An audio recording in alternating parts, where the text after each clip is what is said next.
Today, there's a bit of a mainstream breakthrough on the issue of our broken Senate. There's a USA Today newspaper editorial today. USA Today, the most mainstream of mainstream newspapers, has run a blistering op-ed calling for Democrats to solve the filibuster problem once and for all.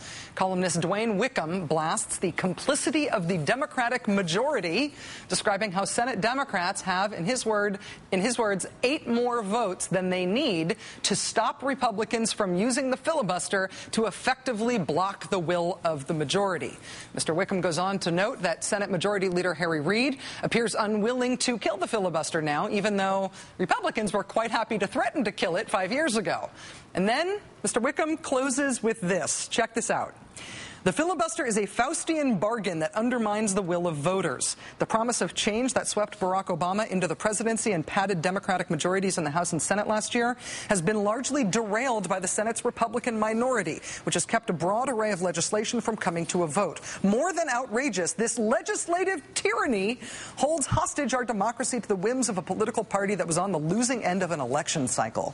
The voters who gave Democrats control of Congress and the White House in the recent elections expect results, not inaction. They expect Congress to bring bills to a vote, not allow a mean-spirited minority to filibuster them to death. If Democrats won't use the majority voters gave them to end this bad practice, then they deserve to suffer their wrath in November's elections. That was in USA Today. Tomorrow the world. And I have to admit, I sort of like the USA Today turn of phrase there, legislative tyranny, he called it. Mr. Dwayne Wickham, I'm taking that as an official entry in our Rename the Filibuster Problem contest, which, by the way, is going on right now online at rachel.msnbc.com. We expect to have a winner by Friday. In the meantime, today's featured entries include Feutocracy, rhymes with plutocracy, American Idol, homonym, get it? Nothing but Niet. I like anything with a New Jersey reference. Most Buster, that one comes with a little visual, see? And today's most warlike featured entry, WMD, Willful Minority Device. Keep them coming. We'll have a winner on Friday. Joining us now is New York Times columnist Gail Collins. Ms. Collins, I am a fan of your work. Thank you so much for coming on the show. Thank you for having me. There's a feature on the New York Times website called The Conversation. You and David Brooks talk to each other between columns, and in last week's conversation, you said the filibuster should die. It's in a shockingly blunt way. What's your case against it? Oh, my Lord, it's ridiculous. Nobody out there understands what it is. If they did, they would all go nuts instantly. You have a Senate that already is so tilted toward small, rural, underpopulated states. We've got North Dakota has 600,000 people. That's as many as on my block.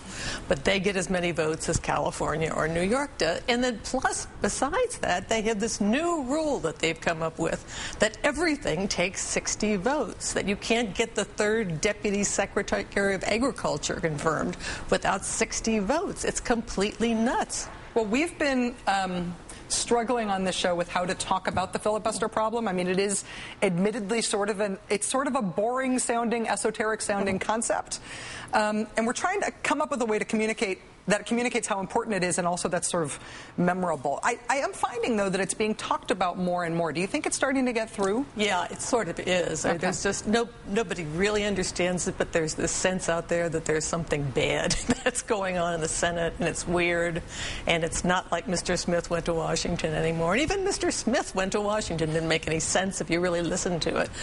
So yeah, I think it's coming along, but I must say, Tom Harkin, who's got the bill in to try to get rid of it, says he wants to make it a topic of discussion in these campaigns. I have never once in my life been to a Senate campaign in which anybody ever asked a senator whether they would support getting rid of the filibuster. I think it's a great question. Every single candidate should be asked it every day. I will tell you, I did not know you were going to say that, but we have a great intern on our staff right now who was just tasked this afternoon with calling every single member of the Senate to ask how they were disposed to this as a general concept. This intern will be so popular.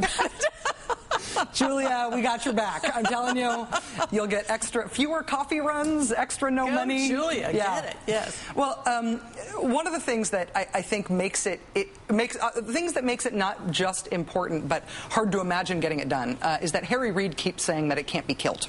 The Republicans said in 2005, oh, we could kill it at the drop of the hat, which caused Democratic panic. How do you explain those two different takes on it? The Republicans are always meaner than the Democrats. I mean, that's just a fact of life when it comes to legislation. Tactically meaner. Yeah, I mean, just legislatively, they're very mean, and the Democrats are very wimpy. It's just an absolute true fact. Also, I think the vice president can promise to do something about it when he calls the next session in 2 years, if he wants to.